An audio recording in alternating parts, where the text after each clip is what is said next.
भाई जो गुरु वचन पे डट के कट के फंद 84 के। इस प्रकार से भाइयों और बहनों 650 साल पहले भी उन लोगों ने परमात्मा के साथ में ऐसा ही किया, षड्यंत्र रचा, लेकिन उस समय भी वो सफल नहीं हो पाए और वर्तमान में भी वो सफल नहीं हो पाएंगे। फिर कबीर जी को मार्ग से हटाने के लिए कई बार बदमाशों से मराने की योजना बनाई जो विफल रही। इसी प्रकार मुसलमानों के काजी मुल्ला पीर भी परमेश्वर कबीर जी के तत्व ज्ञान के सामने बोलने लगने लगे। सब ने मिलकर परमेश्वर कबीर जी की हत्या की योजना कई बार बनाई। जैसे 2006 में करोथा कांड के माध्यम से गुरुदेव भगवान को समाप्त करने की योजना बनाई। फिर 2014 में काल प्रेरणा से गुरुदेव भगवान के परिवार को शामिल करके काल ने और इनको समाप्त करने की योजना बनवाई, परंतु असफल रहा। परंतु वे तो अमर पुरुष हैं, परंतु ये तो अमर पुरुष हैं, उनको कौन मार सकता था, इनको कौन मार सकता है, किसने मार दिया, किसकी औकात है। सब षड्यंत्र फैल हो गए तो सब काशी के पंडित काजी मुल्लाओं ने सभा करके निर्णय लिया कि कबीर एक निर्धन जुलाहा है, हम इसके नाम से पूरे हिंदुस्तान में चिट्ठी भिजवा देंगे। तो भाइयों और बहनों सभी लोगों ने इकट्ठा होके काजी ने मुल्लाओं ने सभा करके निर्णय लिया, मीटिंग करी। और ऐसी मीटिंगें ना जाने वर्तमान में संत रामपाल जी को मिटाने के लिए, इनके ज्ञान को मिटाने के लिए ये राधा स्वामी पंथ वाले, धन धन सदगुरु पंथ वाले, जय गुरु पंथ वाले काल प्रेरणा से ना जाने कितनी मीटिंगें कर चुके हैं पूरी संगत को बुलाकर। एक छोटी सी मीटिंग की जानकारी आपको स्वयं सतगुरु रामपाल जी भगवान के मुख कमल से सुनने को मिलेगी। सुनिए। अपने आत्मा समझदार को संकेत ही बहुत है। इन महापुरुषों को सचखंड का कख भी पता नहीं ना, सतपुरुष के बारे में जानकारी, और इतना टोड़ जोड़ कर काल के मुंह में झोंक दिया। करोड़ों व्यक्ति फूंक दिए, इस काल के जाल में डाल दिए इन्होंने, और अब बिना मानते।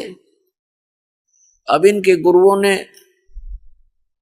एक मीटिंग की, राधा स्वामी, धन सतगुरु, जय गुरुदेव, इन सब ने मिलकर आगरा में।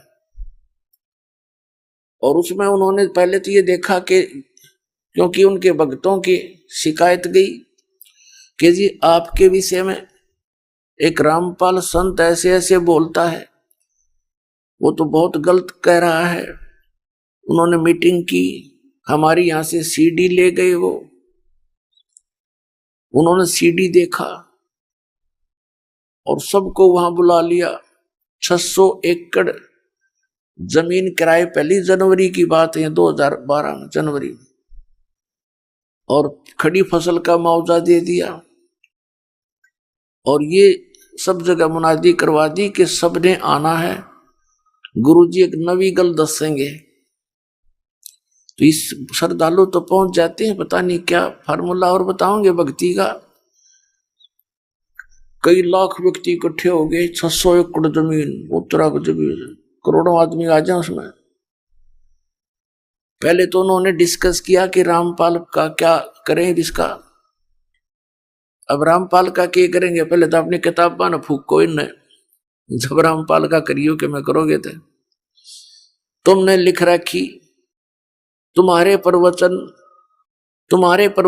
तुम्हारा ही ज्ञान दास तो पढ़ के सुनावा है भाई, पुस्तक मोल ले रखी है, आप पढ़ो औरों को पढ़ाऊं, देखो ये महापुरुष ऐसा ज्ञान देते हैं।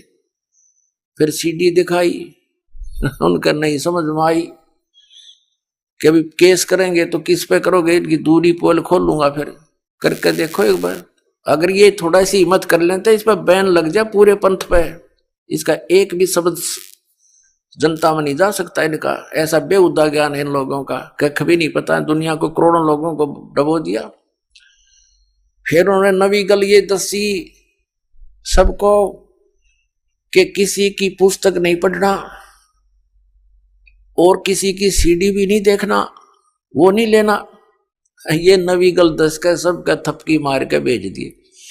अब वो श्रद्धालु बेचारे वो इन्हों सोचे गुरुजी का आदेश हो गया, हमने किसी की पुस्तक नहीं पढ़नी। उनको इन्होंने पता ये काल के जाल में बांध दिए, तुम कति के ठड़ी बांध के धर दिए और झोंक देंगे उनके अंदर। ज्ञान पढ़ने में क्या दिक्कत है, हमारा भी पढ़ो और उनका भी पढ़ो, हमारा भी सीडी देखो उनकी भी सीडी देखो, तब निर्णय होगा कहाँ जा रहे हो तुम।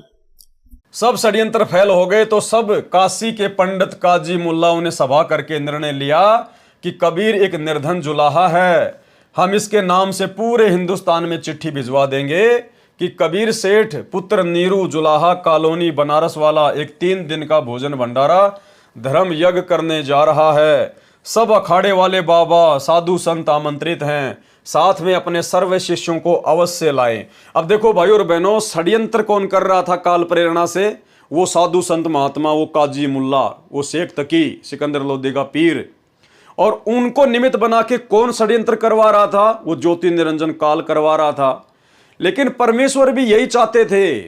परमेश्वर की आज्ञा के बिना ना तो ये साधु संत महात्मा कुछ कर सकते, ना वो ज्योति निरंजन कर सकता। इन्होंने अपनी चाल चली, लेकिन इनकी चाल से ही परमात्मा अपने मिशन को आगे गति देते हैं। इन लोगों ने 18 लाख लोग परमात्मा को बदनाम करवाने के लिए काशी में इकट्ठा कर दिया। और परमात्मा तो चाहते ही ये थे कि मेरी आत्मा एक जगह इकट्ठी हो और फिर मैं उनको वो चमत्कार दिखाऊं, उस चमत्कार को देखकर लाखों की संख्या में वो मेरी शरण में आ जाएं। अर्थात काल का षड्यंत्र कुछ नहीं है, ये बरवाला कांड, ये करोथा कांड, ये कुछ नहीं है। ये सब कुछ परमपिता परमेश्वर जी के मिशन का एक हिस्सा है। काल अपनी चाल अवश्य चलता है, भक्तों को भ्रमित करके भक्तों की वो कर्म फोड़ देता है, लेकिन वो चाल उस काल की सफल नहीं होती। उस काल की चाल से ही परमात्मा अपने मिशन को फिर गति दे देता है। काजी मुल्लाओं ने सभा करके निर्णय लिया कि कबीर एक निर्धन जुलाहा है, हम इसके नाम से पूरे हिंदुस्तान में चिट्ठी भिजवा देते हैं कि कबीर सेठ पुत्र नीरू जुलाहा कॉलोनी बनारस वाला एक 3 दिन का भंडारा धर्म यज्ञ करने जा रहा है। सब अखाड़े वाले बाबा साधु संत आमंत्रित हैं, साथ में अपने सर्व शिष्यों को अवश्य लाएं। 3 दिन प्रत्येक भोजन के पश्चात प्रत्येक साधु संत ब्राह्मण काजी मुल्ला पीर पैगंबर ओलिया को एक दोहर एक मोहर तथा जो कोई सूखा सीधा आटा मिठाई घी दाल चावल घी भी लेना चाहे तो वह भी दिया जाएगा। दोहर एक लोई होती थी जो उस समय की सबसे महंगी तथा उपयोगी कंबल मानी जाती थी, जिसको अमीर लोग ही ओढ़ते थे। और मोहर लगभग 10 ग्राम सोने अर्थात गोल्ड से बना, वर्तमान कीमत लगभग 30,000 रुपए है। उस लोई की कीमत वर्तमान में 10,000 से कम नहीं है। सर्वसम्मति से यह निर्णय लेकर पत्र भिजवा दिए, दिन निश्चित कर दिए गए। निश्चित दिन को 18 लाख साधु संत ब्राह्मण मंडलेश्वर अपने अपने सर्व शिष्यों सहित पहुंच गए।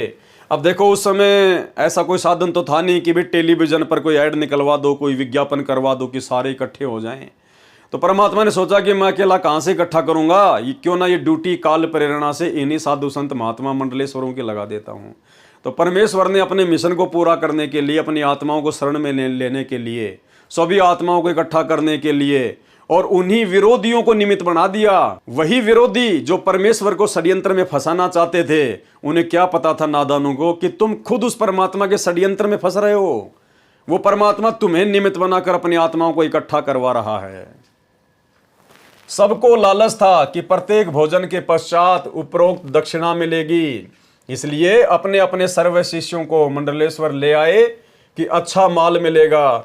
यानी दोहर और मोहर के लालच में जहां जहां केवल एक ही मंडलेश्वर ने आना था, एक आश्रम के एक ही मुखिया ने आना था, लेकिन परमात्मा ने अपने विरोधियों के माध्यम से दोहर और मोहर का भी जिक्र करवा दिया उन चिट्ठियों में कि दोहर मिलेगी, मोहर मिलेगी बड़ी कीमती, 30,000 की मोहर और 10,000 की दोहर।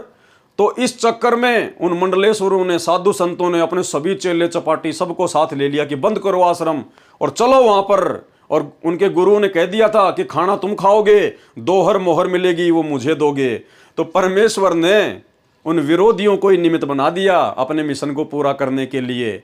और वो विरोधी सोच रहे थे कि इतनी जनसंख्या आ जाएगी, भोजन भंडारा मिलेगा नहीं और कबीर काशी छोड़कर भाग जाएगा। इसलिए अपने अपने सभी शिष्यों को मंडलेश्वर ले आए कि अच्छा माल मिलेगा, सूखा सीधा भी लेंगे, महीने के खाने का तथा कई कई हजार का सोना तथा लोई मिलेगी, बेचकर काम चलाएंगे। कबीर परमेश्वर ने 2 रूप में अभिनय किया। परमात्मा ने 2 रूप में अभिनय किया। स्वयं ही परमात्मा केशव बने और स्वयं ही ये कबीर थे। एक रूप तो अपनी कुटिया में बैठे हैं, दूसरे रूप में अपने सतलोक से 9 लाख बैलों पर थैले रखकर पका पकाया सामान तथा सूखा सामान तथा दोहर मोहर भरकर ले आए। बोरे जो वर्तमान में गधों पर रखते हैं, उस समय बंजारे अर्थात व्यापारी बैलों पर रखकर माल एक मंडी से दूसरी मंडी में ट्रांसपोर्ट करते थे। काशी के बाजार में टेंट लगाकर सारा सामान टेंटों में रख दिया और कुछ सेवादार भी सतलोक से साथ लाए थे जो सर्व व्यवस्था संभाल रहे थे। भंडारा शुरू कर दिया। 3 दिन तक चिट्ठी में लिखे अनुसार सर्व दक्षिणा दी गई। उस समय भोजन भंडारे में दिल्ली का राजा सिकंदर लोदी भी आया था तथा उसका निजी पीर शेख तकी भी आया था। शेख तकी उपरोक्त षड्यंत्र का मुख्य सदस्य था। उसने सिकंदर लोदी को भी पत्र भिजवाया। वह चाहता था कि किसी तरह सिकंदर लोदी के दिल से कबीर जी उतरे और मेरी पूर्ण महिमा बने। उस शेख का अनुमान था कि अब की बार कबीर काशी से भाग जाएगा और भंडारे में पहुंचे साधु संत कबीर को गालियां देते रहे होंगे। राजा भी कबीर जी का फैन नहीं रहेगा। परंतु जब भंडारे के स्थान पर पहुंचे तो देखा लंगर चल रहा है, सर्व दक्षिणा दी जा रही है। सब साधु तथा अन्य व्यक्ति भोजन खाकर दक्षिणा लेकर कबीर सेठ की जय जयकार कर रहे हैं। कबीर सेठ सतगुरु रामपाल जी की जय जयकार कर रहे हैं।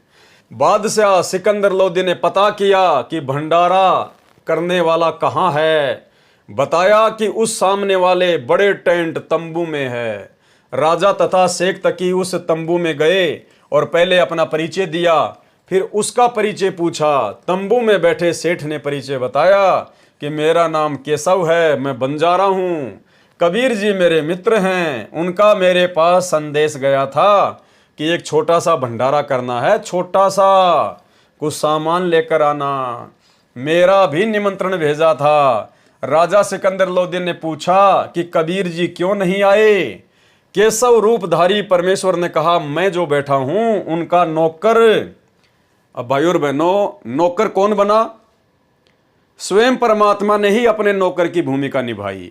तो वर्तमान में सतगुरु रामपाल जी परमेश्वर जी जो कहते हैं अपने आप को छुपाते हुए कि मैं तो परमात्मा का भेजा हुआ नौकर हूं, मैं तो परमात्मा का भेजा हुआ दास हूं, ये परमात्मा स्वयं ही नौकर बनता है, स्वयं ही दास बनता है, क्योंकि इस परमेश्वर के काम को करने वाला सृष्टि में दूसरा कोई नहीं है। समर्थ का काम उसी को साजे और करे तो मूर्ख बाजे। इसलिए अब हमारी आंखें खुल जानी चाहिए कि धरती पर स्वयं सतगुरु रामपाल जी के रूप में कबीर परमात्मा प्रकट हैं। और अगर आपकी ये आंखें खुल गई हैं तो अब इस कागज की फोटो को कबीर परमात्मा मानकर पूजना बंद कर दीजिए। केशव रूपधारी परमेश्वर ने कहा, मैं जो बैठा हूं उनका नौकर, वे मालिक हैं, इच्छा होगी तब चले आएंगे। उनकी कृपा तथा आदेश से सब ठीक चल रहा है। आप जी भी भोजन करें। राजा ने कहा, पहले उस सुभान अल्लाह के दर्शन करूंगा, बाद में भोजन करूंगा। ये आप और हमने भी ध्यान रखना भाई और बहनों, क्योंकि परमेश्वर इन कथा कहानियों के माध्यम से हमारे को शिक्षा देते हैं। सिकंदर ने कहा कि मैं पहले अपने परवरदिगार के कबीर जी के सुभान अल्लाह के दर्शन करूंगा, उसके बाद भोजन भंडारा करूंगा। तो जब भी आप किसी आश्रम में जाएं, किसी आश्रम में जाते हैं, किसी साथ संगति में जाते हैं और जाते ही यदि आपके सामने कोई पानी का गिलास लेकर आ जाए, कोई नाश्ता लेकर आ जाए, आओ आओ भगत जी बहुत तेज गर्मी है, लो जल राम, लो भगत जी नाश्ता करो पहले, नहीं, आपने यही कहना कि भाई पहले मैं गुरु जी को दंडवत प्रणाम करूंगा, पहले अपने मालिक के दर्शन करूंगा, उसके बाद में अन्न जल ग्रहण करूंगा, क्योंकि उस मालिक के निमित्त होकर तो हम जा रहे हैं। अगर उस मालिक के नाम पर भंडारा ना होता, साथ संगति ना होती, तो हमें कौन वहां पर रसगुल्ले खिलाता? तो मेन कौन है? परमात्मा सतगुरु रामपाल जी भगवान, जिनके आदेश से, जिनकी मेहर से सब कुछ होता है। तो सबसे पहले हम अपने गुरुदेव भगवान के जहां भी उनका दरबार लगा होता है, सबसे पहले उनको दंडवत प्रणाम करें, परमेश्वर जी का धन्यवाद करें कि परमेश्वर आपकी रजा से हम यहां तक पहुंच पाए हैं। उसके बाद में हम अन्न ग्रहण करें। केशव रूपधारी परमेश्वर ने कहा, मैं जो बैठा हूं उनका नौकर, वे मालिक हैं, इच्छा होगी तब चले आएंगे। उनकी कृपा तथा आदेश से सब ठीक चल रहा है। आप जी भी भोजन करें। राजा ने कहा, पहले उस सुभान अल्लाह के दर्शन करूंगा, बाद में भोजन करूंगा। ये कहकर हाथी पर बैठकर राजा सिकंदर कबीर जी की कुटिया पर पहुंचे। साथ में कई अंग रक्षक भी थे, बॉडीगार्ड भी थे। कबीर परमेश्वर जी को संत रविदास जी ने सुबह सुबह ही बता दिया था कि हे कबीर जी, आज तो विरोधियों ने बनारस छोड़कर भगाने का कार्य कर दिया। यानी भाई और बहनों, रविदास जी के द्वारा कबीर परमात्मा की इतनी संगति करने के बाद भी, जबकि कबीर जी के सबसे ज्यादा नजदीक रविदास जी ही रहा करते थे, उसके बाद भी रविदास जी कबीर परमात्मा को पहचान नहीं पाए थे। उनके वास्तविक परमात्मा वाले रूप से वो परिचित नहीं थे। अन्यथा जो परमेश्वर तीनों लोकों में प्रवेश करके सबका भरण पोषण करता है, असंख्य आत्माओं का पालन पोषण परमात्मा करता है, क्या वो परमात्मा 18 लाख आत्माओं को भोजन कराने में सक्षम नहीं था? जिसके विषय में रविदास जी को टेंशन हो गई, चिंता हो गई। सुबह सुबह फ्रेश होने गया था, वापस ही आ गया दौड़ के भीड़ को देख के। जब पता चला कि कबीर जी ने चिट्ठियां भेजी, हम तो भोजन भंडारा करने आए हैं, तो डर कर वापस दौड़ के आ गया कि आज तो काशी छूटेगी। इसका मतलब रविदास जी कबीर परमात्मा की वास्तविक स्थिति से पूर्णतया परिचित नहीं थे, अर्थात उनका भी वर्तमान में फिर से मानव जन्म होगा या हो गया होगा। कबीर परमेश्वर जी को संत रविदास जी ने सुबह सुबह ही बता दिया था कि हे कबीर जी, आज तो विरोधियों ने बनारस छोड़कर भगाने का कार्य कर दिया। दूसरा भाई और बहनों, जो शब्द सतगुरु रामपाल जी भगवान लिख रहे हैं, वो कोई आंख बंद करके या सपने में नहीं लिखते हैं। वो घटनाएं स्वयं परमेश्वर ने स्वयं घटित की हैं, और वो घटनाएं चाहे कितने ही युग क्यों ना बीत जाएं, वो घटनाएं परमेश्वर की आंखों के सामने चलती रहती हैं, चलचित्र की तरह। जिस प्रकार परमेश्वर जी ने वेद व्यास जी को थोड़ी बहुत दिव्य दृष्टि दी। अब महाभारत का युद्ध कब हुआ? वेद व्यास का जन्म उसके बाद हुआ, और वेद व्यास ने महाभारत के युद्ध की घटनाओं को बिल्कुल ऐसे लिख दिया जैसे उनकी आंखों के सामने घटनाएं घटित हो रही हैं, क्योंकि उनकी दिव्य दृष्टि को हल्का सा खोल दिया गया था। वो देख सकते थे अपनी आंखों से महाभारत के युद्ध को। इस आधार से उन्होंने महाभारत के युद्ध का पूरा जो वर्णन है वो उन्होंने जो है वो लिखा। तो इसी प्रकार ये परमेश्वर सतगुरु रामपाल जी भगवान ये जो भी कुछ लिख रहे हैं अपने हाथों से, कर कमलों से, भाई और बहनों, वही लिख रहे हैं जो शब्द वहां पर बोले गए थे। जैसी घटना घटित हुई थी, ज्यों का त्यों परमात्मा हमारे को विवरण दे रहे हैं। तो रविदास जी ने परमेश्वर को क्या कहकर संबोधित किया, ध्यान से सुनिए भाई और बहनों, एक एक शब्द में बहुत गहरा रहस्य है। कबीर परमेश्वर जी को संत रविदास जी ने सुबह ही बता दिया था कि हे कबीर जी, भाई वो उनके शिष्य थे, और शिष्य अपने गुरुजी से बातचीत करते समय गुरुजी का कभी नाम नहीं लेता। आप और हम कभी अपने गुरुजी का नाम लेकर उनसे बात नहीं कर सकते कि हे रामपाल जी, हे रामपाल जी, नहीं। उनके पीछे से उनकी महिमा में हम चाहे लाख बार उनका नाम लें, लेकिन जब गुरुजी से साक्षात्कार हो, आमना सामना हो, तो हम गुरुजी का नाम नहीं ले सकते, बल्कि हम गुरुदेव के उपमात्मक नाम से उनको संबोधित करेंगे। और उनके उपमात्मक नाम है हे परमेश्वर, हे परवरदिगार, हे हल्ला, हे मालिक, हे सारी सृष्टि के रचनहार, हे गुरुदेव भगवान, इस प्रकार से। लेकिन रविदास जी ने क्या कहा, हे कबीर जी, आज तो विरोधियों ने बनारस छोड़कर भगाने का कार्य कर दिया। आपके नाम से पत्र भेज रखे हैं और ऐसा ऐसा लिखा है, लगभग 18 लाख व्यक्ति, साधु संत लंगर खाने पहुंच चुके हैं। कबीर जी ने कहा कि मित्र आजा, बैठ जा। कबीर जी ने क्या कहा कि मित्र आजा, बैठ जा। अरे परमात्मा हमारा मित्र है, हम परमात्मा के मित्र नहीं हैं, हम तो उनके बच्चे हैं। परमात्मा हमारा मित्र समान है, परमात्मा हमारे सखे जैसा है, परमात्मा हमारे दोस्त के जैसा है, क्योंकि दोस्त वाले गुण भी परमात्मा में ही होते हैं। लेकिन जब रविदास जी के ज्ञान को परमात्मा ने देखा, जिस प्रकार से वो उनके साथ में पेश आया करते थे कि भाई ये परमात्मा नहीं मानता है, ये पहचान नहीं पाया, तो परमेश्वर जी भी फिर वही लीला करेगा। भाई जैसा एक्शन वैसा ही रिएक्शन। तो गुरु जी ने, कबीर परमेश्वर जी ने रविदास जी से क्या कहा कि हे मित्र आजा। अब गुरु जी आज हमें कहें कि हे मित्र आजा, तो हमें अच्छा सा नहीं लगेगा। गुरु जी हमें कहें कि बेटा आजा, तो बड़ा आनंद आएगा। मित्र होता है बराबर वाले के लिए संबोधित किया जाता है, बराबर वाले के लिए। तो आप समझ सकते हैं कि रविदास जी परमात्मा को किस रूप में लिया करते थे, इसलिए रविदास जी भी परमात्मा को नहीं पहचान पाए थे। और ऐसा ऐसा लिखा है, लगभग 18 लाख व्यक्ति साधु संत लंगर खाने पहुंच चुके हैं। कबीर जी ने कहा कि मित्र आजा, क्योंकि मित्र शब्द कोई वैसे नहीं लिखा जा रहा, इस परमेश्वर की आंखों के सामने ये घटनाएं घटित हुई हैं। ये स्वयं ही वो कबीर परमात्मा थे जो उस समय झोपड़ी में बैठे हुए थे। कबीर जी ने कहा कि मित्र आजा, बैठ जा, दरवाजा बंद करके सांगड़ लगा ले, आज आज का दिन बिताकर रात्रि में अपने परिवार को लेकर भाग जाऊंगा। अब जैसा भगत एक्शन करेगा, परमात्मा भी वैसा ही रिएक्शन देगा। अगर ये रविदास जी कह देते कि भगवान आज तो आपकी बड़ी दया दृष्टि हो गई है, ये परमात्मा आज काशी में आपकी जय जयकार होगी, आपकी महिमा होगी, विरोधी तो आपको नीचा दिखाने के लिए आए थे, उन्होंने तो अपना षड्यंत्र रच दिया, लेकिन आप तो समर्थ हैं परमात्मा, जो तीनों लोकों में प्रवेश करके सबका पेट भर रहे हैं। 18 लाख कौन सी बड़ी बात है। परमेश्वर विरोधी ने तो आपके बच्चों को इकट्ठा कर दिया, आज आपको सत्संग करने में आनंद आएगा, मजा आएगा। तो परमात्मा भी फिर उसी हिसाब से रविदास के साथ में पेश आते। फिर ये नहीं कहते कि रविदास अंदर आजा, झोपड़ी अंदर से बंद कर ले। फिर परमात्मा ये नहीं कहता भगत के विचारों को देखकर, लेकिन भगत पहले ही डर गया तो भगवान और क्या करता। भगवान ने कहा कि लगा ले कुंडी अंदर से। कबीर जी ने कहा कि मित्र आजा, बैठ जा, दरवाजा बंद करके सांगड़ लगा ले, आज आज का दिन बिताकर रात्रि में अपने परिवार को लेकर भाग जाऊंगा, कहीं अन्य शहर गांव में निर्वाह कर लूंगा। जब उनको कुछ खाने को मिलेगा ही नहीं तो झल्ला कर गाली गलौज करके चले जाएंगे। हम सांगड़ खोलेंगे ही नहीं, हम अंदर से कुंडी खोलेंगे ही नहीं।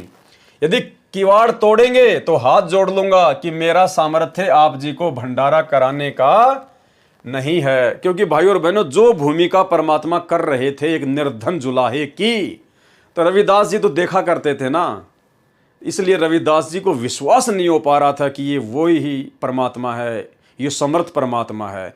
क्योंकि 650 साल पहले ऐसे ऐसे चमत्कार तो दूसरे काजी मुल्ला धर्मगुरु भी कर दिया करते थे। इसलिए परमेश्वर को विशेष समर्थ परमेश्वर की दृष्टि से रविदास जी ने नहीं देखा, किसी ने नहीं देखा।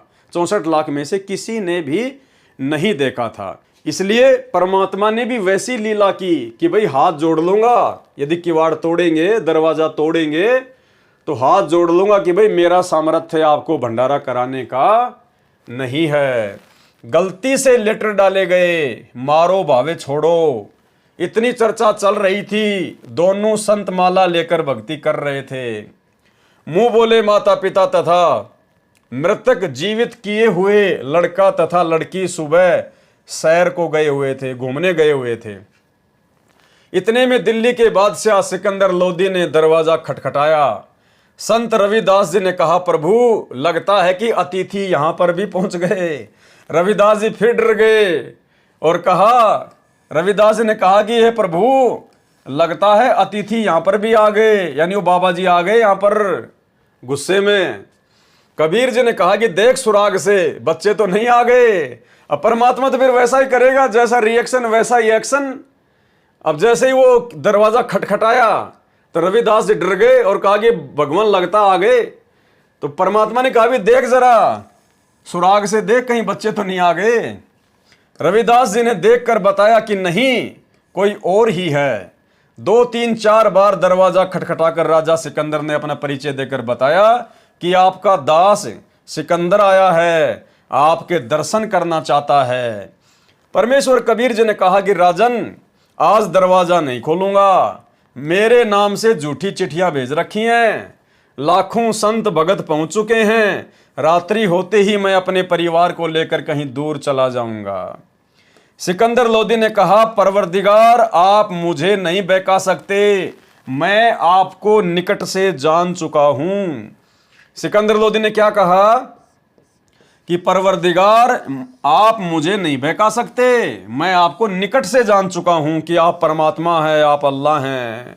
जबकि कुछ भी निकट से नहीं जाना था।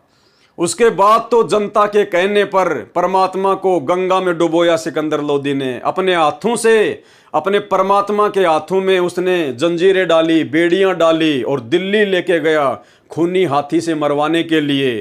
तो वो कैसे परमात्मा को जान गया? कह रहा कि मैं आपको निकट से जान चुका हूं। अरे जो निकट से जान जाएगा वो अपने भगवान के विषय में उनके हाथों में हथकड़ियां पहनाने की सोच भी नहीं सकता। जबकि उस नालायक ने तो अपने हाथों से परमात्मा के हाथों में हथकड़ियां पहनाई जनता को खुश करने के लिए और दिल्ली लेकर गया। तो भाई और बहनों, ठीक इसी प्रकार ये स्थिति आज सतलोक आश्रम मैनेजमेंट हरियाणा की है, गुरुदेव के परिवार वालों की है। क्योंकि जो जितना परमात्मा के निकट रहता है वो परमात्मा से ज्ञान आधार से उतना ही दूर होता है। दीपक नीचे हमेशा अंधेरा ही होता है। ये लोग आश्रमों में बड़े बड़े नारे लगाते हैं परमात्मा के नाम के, लोगों से बात करते हैं हमारे गुरुजी परमात्मा है, भगवान है। अरे अगर तुम्हारे गुरुजी परमात्मा और भगवान हैं तो फिर इसको भगवान मान के इसको क्यों अपने घर पर सजा के रखते हो? इन आश्रमों में बड़े बड़े होर्डिंग इस कागज की फोटो के क्यों लगा रखे भाई, यदि आपने गुरुजी को परमात्मा मान लिया तो भाई और बहनों, मुंह से कहना अलग बात है और हृदय से स्वीकार करना अलग बात है। परवरदिगार, आप मुझे नहीं बहका सकते, मैं आपको निकट से जान चुका हूं। आप एक बार दरवाजा खोलो, मैं आपके दर्शन करके ही जलपान करूंगा।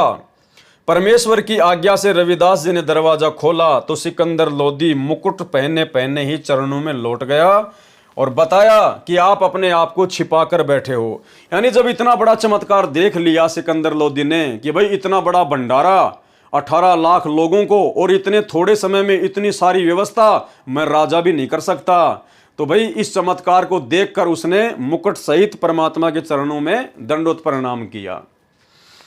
आपने कितना सुंदर भंडारा लगा रखा है। आपका मित्र केशव आपके संदेश को पाकर सर्व सामान लेकर आया है।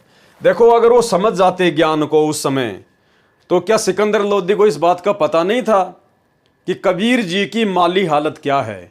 कबीर जी किस रूप में काशी में रह रहे हैं?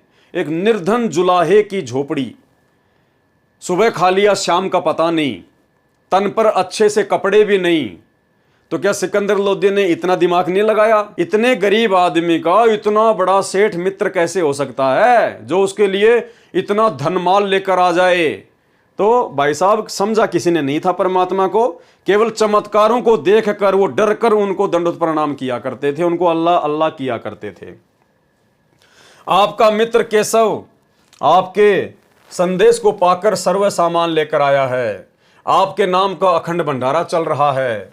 सर्व अतिथि आपके दर्शनाभिलाषी हैं।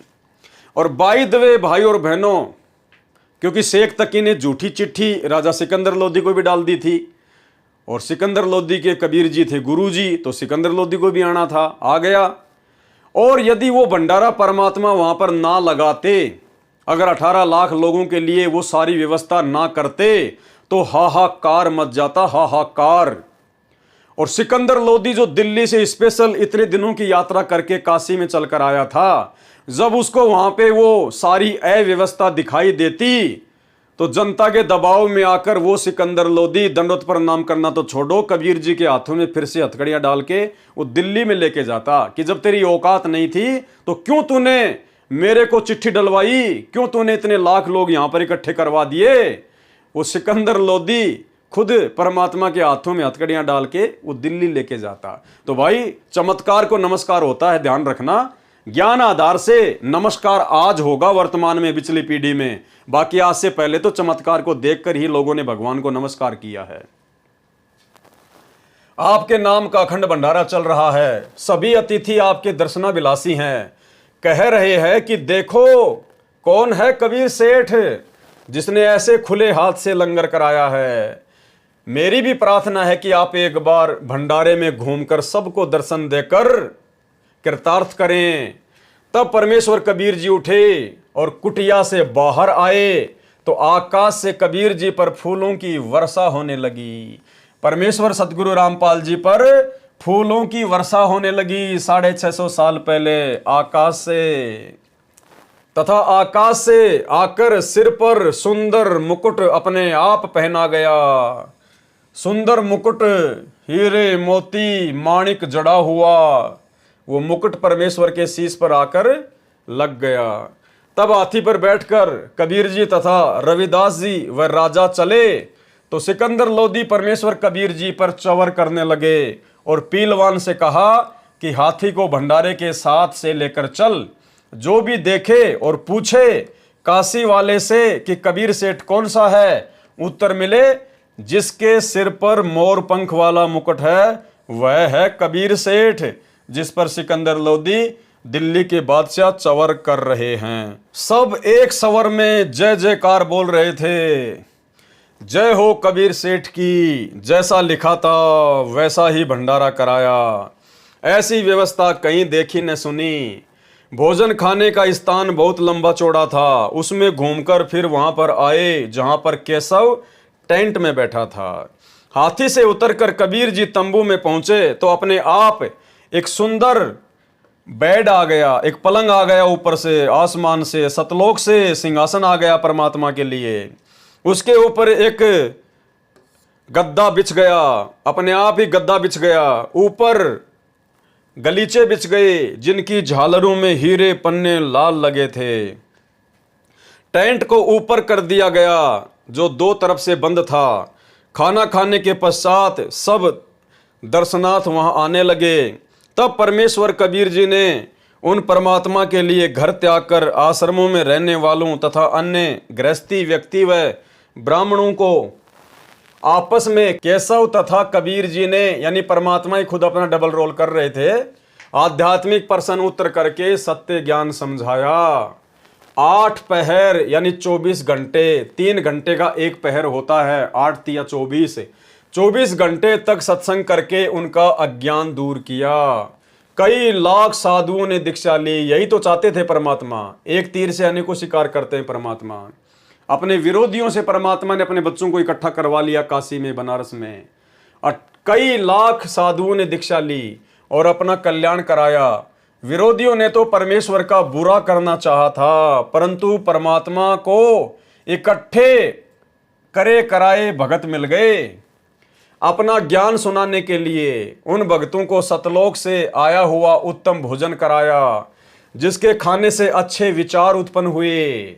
उन्होंने परमेश्वर का तत्व ज्ञान समझा, दीक्षा ली तथा 1 वर्ष का खर्चा भी दे दिया। अब देखो और भाइयों और बहनों, एक पॉइंट और छिपाया है इसमें परमात्मा ने। क्या कह रहे हैं परमात्मा? परंतु परमात्मा को इकट्ठे किए कराए भगत मिल गए अपना ज्ञान सुनाने के लिए। और क्या किया परमात्मा ने? उन भक्तों को सतलोक से आया हुआ उत्तम भोजन कराया, जिससे खाने से अच्छे विचार उत्पन्न हुए।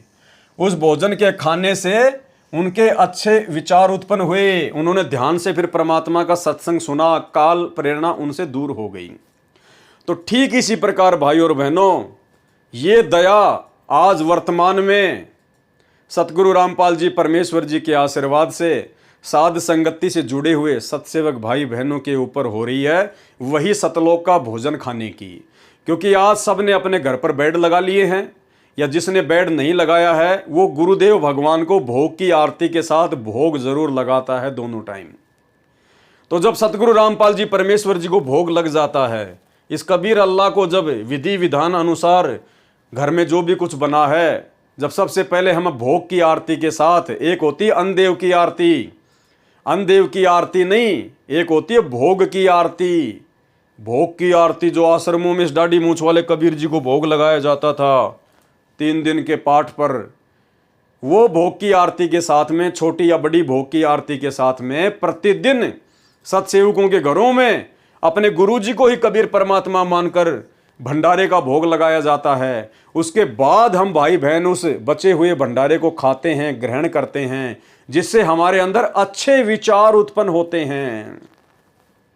और इन्हीं अच्छे विचारों की बदौलत आज हम अपने गुरुदेव भगवान को पहचान पा रहे हैं।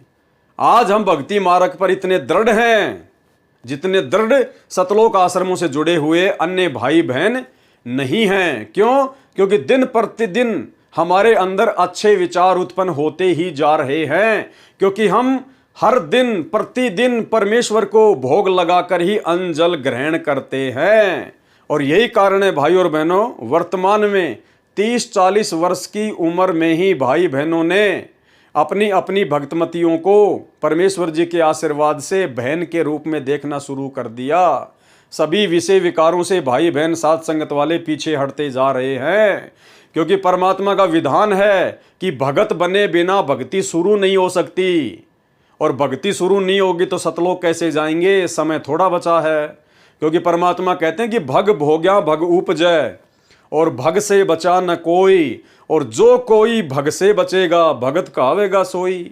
तो जो व्यक्ति विषय वासनाओं में फंसे रहेंगे, पति पत्नी जो कर्म है उसमें फंसे रहेंगे, तो कैसे भगत बनेंगे? और भगत नहीं बनेंगे चाहे कितनी भक्ति कर लो, कितना गुरु को भगवान मान लो, हमारी भक्ति नहीं बनेगी। तो भाई और बहनों, बहुत बड़ी दया साथ संगत वाले भाई बहनों के ऊपर, जिनके घरों में बच्चे हो चुके हैं, परमेश्वर की दया है। और उन्होंने चाहे कुछ भी उनकी उम्र हो वर्तमान में, अब उन्होंने आगे का जीवन परमेश्वर की भक्ति को समर्पित कर दिया, भाई बहन का रिश्ता कायम करके परमेश्वर जी की भक्ति पर लगे हुए हैं। तो ये कैसे संभव हुआ? ये संभव हुआ गुरु को परमात्मा मानने से, ज्ञान को आधार बनाने से, और रोजाना परमेश्वर जी को भोग भंडारे का भोग लगाकर भोग की आरती के साथ उसके बाद हम वो भोजन ग्रहण करते हैं, जिससे हमारे विचार शुद्ध होते हैं और परमेश्वर का आशीर्वाद प्राप्त होता है। इसलिए गुरुदेव भगवान कह रहे हैं कि काशी में उन लाखों लोगों ने इसलिए परमात्मा का ध्यान से सत्संग सुना, क्योंकि पहले उन्होंने परमेश्वर के सतलोक से आया हुआ भोजन भंडारा किया, जिससे उनके विचार शुद्ध हुए। उन भक्तों को सतलोक से आया हुआ उत्तम भोजन कराया, जिससे खाने से अच्छे विचार उत्पन्न हुए। उन्होंने परमेश्वर का तत्व ज्ञान समझा, दीक्षा ली तथा 1 वर्ष का खर्चा भी दे दिया। यानी वो दोहर मोहर परमात्मा ने खूब दे दी उनको। वो दोहर मोहर के चक्कर में उन्होंने दिन में 5-5 बार 4-4 बार भोजन किया। सब भंडारा पूरा करके सर्व सामान समेटकर बैलों पर रखकर जो सेवादार आए थे वे चल पड़े। तब सिकंदर लोदी, शेख तकी, कबीर जी, केशव जी तथा कई बॉडीगार्ड भी खड़े थे। अंग रक्षक ने आवाज लगाई कि बैल धरती से 6 इंच ऊपर चल रहे हैं। उस बॉडीगार्ड ने आवाज लगाई, सिकंदर लोदी के बॉडीगार्डों ने वो चमत्कार देखा कि अरे देखो ये जितने भी बैल हैं ये तो धरती से 6 इंच ऊपर चल रहे हैं, पृथ्वी पर पैर नहीं रख रहे। यह लीला देखकर सब हैरान थे। फिर कुछ देर बाद देखा तो आसपास तथा दूर तक न बैल दिखाई दिए और न ही बंजारे और न सेवक। सिकंदर लोदी ने पूछा, हे कबीर जी। अब देखो सिकंदर लोदी भी क्या कह रहा है अपने गुरु जी को, हे कबीर जी, गुरु बना रखा और डायरेक्ट उनका नाम ले रहा है। सिकंदर लोदी ने पूछा, हे कबीर जी, बंजारे और बैल कहां गए? परमेश्वर कबीर जी ने उत्तर दिया कि जिस परमात्मा के लोक से आए थे उसी में चले गए। यानी वहां इतना प्रत्यक्ष चमत्कार करने के बाद भी गुरु रूप में आए हुए कबीर परमात्मा ने अपने आप को अंत तक छुपाया। सारी लीला होने के बाद भी क्या कह रहे हैं कि जिस परमात्मा के लोक से आए थे उसी परमात्मा के लोक में वापस चले गए। और भाई और बहनों, यही बात दास आपको बार बार कहता है कि यह ज्ञान आधार का मार्ग है। वर्तमान में गुरुजी तो अपने आप को अंत तक दास ही कहेंगे, परमात्मा का भेजा हुआ संत ही कहेंगे। और जब भी जिक्र आएगा तो गुरुजी इस कागज की फोटो को ही परमात्मा के नाम से संबोधित करेंगे, कबीर जी के नाम से संबोधित करेंगे। लेकिन हमें परमेश्वर ने इस भेद को समझने की वो दृष्टि, वो सूक्ष्म ज्ञान जो है वो प्रदान कर दिया। और जिसको समझ में ये बात आ जाएगी वो तो केवल अपने गुरुजी को ही परमात्मा मान लेगा। बाकी ये तो अंत तक वैसी लीला करते रहेंगे जैसी लीला इतने प्रत्यक्ष चमत्कार करने के बाद अंत तक कबीर परमेश्वर करते रहे। यानी इतना सब कुछ हुआ। सिकंदर लोदी की आंखों के सामने ऊपर से मुकुट आया, फूल बरसे, ऊपर से सिंहासन आया, हीरे मोती लाल लगा हुआ, जैसा सिंहासन सिकंदर लोदी के पास भी नहीं था। रामानंद जी की गर्दन काट के सिकंदर लोदी के सामने परमात्मा ने वापस जोड़ दी थी। और भी अनेकों चमत्कार किए, उसके जलन का रोग ठीक कर दिया। उसके बावजूद भी सिकंदर लोदी उनको अल्लाह नहीं मान पा रहा था। केवल वो डरता हुआ चमत्कार देखकर ऊपर ऊपर से अल्लाह अल्लाह बोलता था। अन्यथा जिस भगत को यह समझ में आ जाए कि मेरा गुरु अल्लाह है, फिर वो उनका नाम लेके नहीं बोलेगा। सिकंदर लोदी ने पूछा, हे कबीर जी, बंजारे और बैल कहाँ गए। तो परमात्मा भी वैसी लीला करेगा भाई, परमात्मा भी वैसी ही लीला करेगा। फिर परमेश्वर जी ने भी अपने आप को छुपाया और क्या कहा, परमेश्वर कबीर जी ने उत्तर दिया, यानी उत्तर किसने दिया, परमेश्वर कबीर जी ने, यानी स्वयं ही वो परमात्मा थे, लेकिन उत्तर क्या दिया, किसी और को परमात्मा बताया। उत्तर दिया कि जिस परमात्मा के लोक से आए थे उसी में चले गए। उसी समय केशव वाला स्वरूप देखते ही देखते कबीर जी के शरीर में समा गया। उन सब के सामने वो केशव बंजारे वाला शरीर कबीर जी के शरीर में समा गया। सिकंदर राजा ने कहा, हे अल्लाहू अकबर, मैं तो पहले से ही कह रहा था ये सब आप कर रहे हो, अपने आप को छिपाए हुए हो। शेख तकी तो जल भुनकर रह गया। अब देखो, चमत्कार को देखकर तुरंत उसने कह दिया कि आप तो अल्लाह हो, मैं तो पहले ही जानता था। अरे भाई सिकंदर लोदी, यदि आप पहले ही जान गए थे सब कुछ, तो उसके कई वर्षों बाद फिर परमात्मा को दुनिया के कहने पर उनके हाथों में हथकड़ी क्यों लगाई भाई? परमात्मा को गंगा दरिया में डुबोने के लिए आपने तीर क्यों चलवाए, आपने गोले क्यों चलवाए, आपने बंदूकें क्यों चलवाई?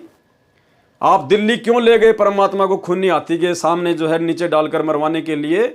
अगर आपको समझ में आ गया था कि ये अल्लाह अकबर है तो भाई और बहनों, उस समय ज्ञान की कमी थी, शास्त्रों से परमात्मा ने कोई प्रमाण दिखाया नहीं था, लोग उनको परमात्मा मानते नहीं थे, केवल चमत्कार को नमस्कार था। उसी समय केशव वाला स्वरूप देखते देखते कबीर जी के शरीर में समा गया।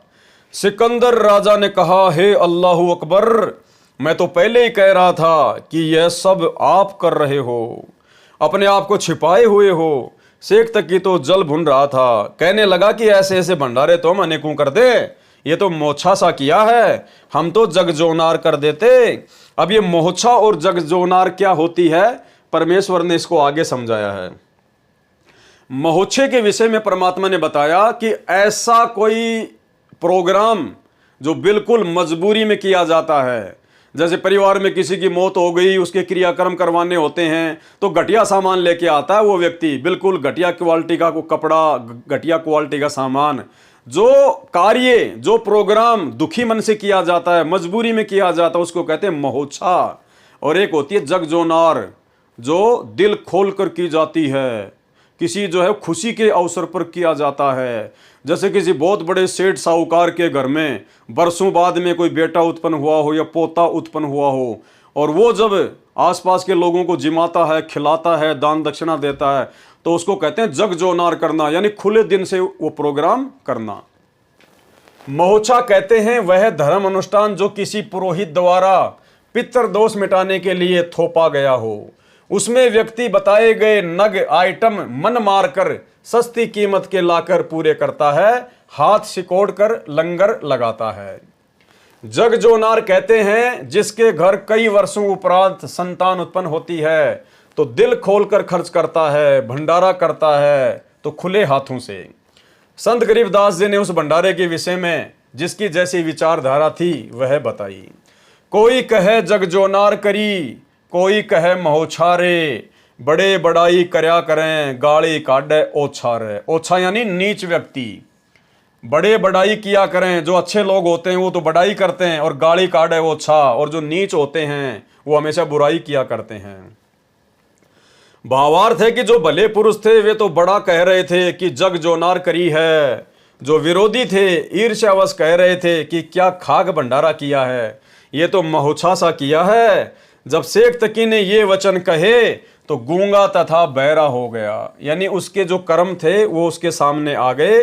शेख तकी की बैटरी डिस्चार्ज हो चुकी थी, वो लास्ट समय था, परमात्मा ने उसको अंतिम मौका दिया था। यदि उस चमत्कार को देखकर, उस जगजोनार को देखकर, उस भंडारे को देखकर अगर वो परमात्मा से माफी मांग लेता तो परमात्मा उसके ऊपर दया कर देते, लेकिन वो नहीं माना। उसने फिर भी परमात्मा से ईर्ष्या रखी और परमात्मा के विषय में, भंडारे के विषय में उसने भला बुरा कहा। तो परमात्मा कहते कि राम किसी को मारे नहीं, मारे तो हत्यारा राम, अपने आप ही मर जाएंगे कर कर खोटे काम। तो अंत में शेख तकी का क्या हाल हो गया, जब शेख तकी ने ये वचन कहे तो गूंगा तथा बहरा हो गया। शेष जीवन पशु की तरह जिया। अब गूंगा बहरा आदमी पशु की तरह जिएगा फिर, और भगवान से जो विरोध करे फिर उसकी तो क्या दुर्गति होनी है। शेष जीवन पशु की तरह जिया, अन्य के लिए उदाहरण बना कि अपनी ताकत का दुरुपयोग करना अपराध होता है, उसका भयंकर फल भोगना पड़ता है। केशव आन भया बंजारा सड़दल की निहास है। परमेश्वर कबीर जी स्वयं आकर केशव बंजारा बने। सड़दल कहते हैं गिरिपुरी, नागा, नाथ, वैष्णो, शैव पंथों के व्यक्तियों को जिन्होंने हंसी मजाक करके चिट्ठी डाली थी, जिन्होंने परमात्मा का मजाक उड़ाया था। परमात्मा ने यह सिद्ध किया कि भगत सच्चे दिल से मेरे ऊपर विश्वास करके चलता है तो मैं उसकी ऐसे सहायता करता हूं। यानी 650 साल पहले स्वयं तो परमात्मा थे ही, लेकिन साथ में एक भगत की भूमिका भी कर रहे थे। पंडित रामानंद जी को अपना मुंह बोला गुरु बनाकर, जिस प्रकार वर्तमान में स्वयं तो अल्लाह अकबर हैं ही सतगुरु रामपाल जी, लेकिन आदरणीय रामदेवानंद जी को अपना मुंह बोला गुरु बनाकर इन्होंने शिष्य और गुरु परंपरा का भी निर्वाह किया। तो इसी प्रकार 650 साल पहले कबीर परमात्मा एक भगत की भी भूमिका कर रहे थे। और इस घटना के माध्यम से, इस लीला के माध्यम से परमेश्वर ने हमें एक शिक्षा दी, एक संदेशा दिया है कि देखो मैं कितना गरीब था, मैं कितना निर्धन था, मेरे से निर्धन शायद कोई होगा, और लेकिन मैंने परमपिता परमेश्वर की भक्ति विश्वास के साथ में की, दृढ़ता के साथ में की, उनके प्रत्येक नियम और मर्यादा में रहकर की। और जब मेरे ऊपर कोई विशेष आपत्ति आई तो जहां मेरे को कोई 1 किलो आटा भी देने वाला पूरी नगरी में नहीं था, साहूकार नहीं कोई जाके काशी नगर मंजारा, कि पूरे काशी में उस परमात्मा को कोई 1 रुपया देने वाला भी नहीं था। और जिस परमात्मा के नाम पर 18 लाख चिट्ठियां डाल दी गई, यानी एक प्रकार से आपत्ति आई उनके ऊपर, लेकिन वो अपने भगवान पर दृढ़ थे, अपनी भक्ति पर दृढ़ थे, उनको विश्वास था। तो ऐसे समय में परमात्मा फिर अपने भगत की दिल खोलकर मदद करता है। कल पे कारण कौन है तू कर सेवा निष्काम, मन इच्छा फल देऊंगा जब पड़ेगा मेरे से काम। तो आप और हमारे लिए शिक्षा है कि भक्ति करो तो इतने विश्वास के साथ करो, अपने गुरु जी पर इतनी जो है वो दृढ़ता के साथ में करो, दुनियादारी से बिल्कुल पीछे हट जाओ। जब अध्यात्म की बात आती है तो दुनियादारी बिल्कुल पीछे, यारी दोस्ती रिश्तेदारी बिल्कुल पीछे, सबसे आगे हमारा भगवान, हमारा कबीर परमात्मा, हमारे गुरुदेव। ऐसी आत्मा के लिए परमात्मा फिर दिन में तारे दिखा देता है, दिन में तारे अनहोनी कर देता है परमात्मा। तो इस घटना के माध्यम से गुरुदेव भगवान हमें जो है वो दृढ़ करना चाह रहे हैं कि वर्तमान में यदि तुम भी इसी प्रकार से अपने गुरुदेव को परमात्मा मानकर दृढ़ता के साथ, विश्वास के साथ उनके चरणों में लगे रहोगे तो समय आने पर परमात्मा तुम्हारे लिए भी ऐसा ही खेल खेलेगा, ऐसी घटनाओं को जन्म भाई जो गुरु बचन पे डट गे, कट गे फंद 84 के, कट गे फंद 84 के, कट गे फंद 84 के।